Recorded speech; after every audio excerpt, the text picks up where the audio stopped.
Usa ka libo ka mga benepisyaryo nga halos mga tribong blaan sa Malapatan, Sarangani nga naapektuhan sa magnitude 7.8 nga linog ang nakabenepisyo sa nagpadayong Operation Bayanihan nga gidalit sa GMA Kapuso Foundation. Balitang hatod ni Efren Mamang.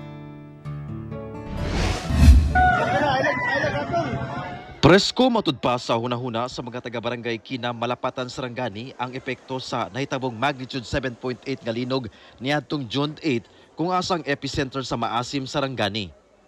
Matud sa mga mag-uuma nga sagad mga tribong blaan, daghan ang nadanyos nga mga pananom gumikan natabunan sa midahiling yuta.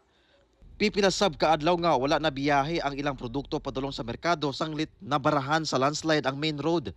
Apan sagad sab sa ilaha nagubaan og Pinoy-anan. Gani ni among barangay hall, wala na. Halos di na mo na magamit na jud kay guba na. Ang kining mga balay sa palibot, daghan na kayog balay, agba na jud. O crack ang uban, paingon sa ibabaw, sa pagkakaron, marag wala pa ka-recover ang mga tao. Isip tabang aron makabarog sa nahitabong kalamidad.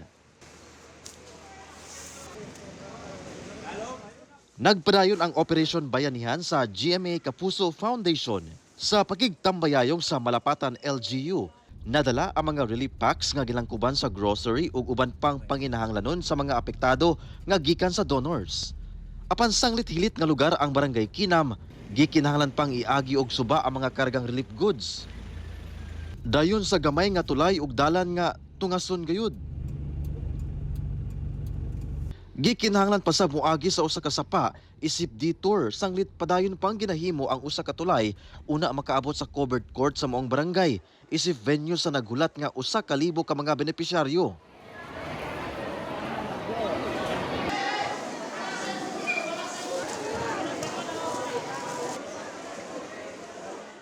Ang maong hinabang, gikalipay gayud sa mga benepisyaryo.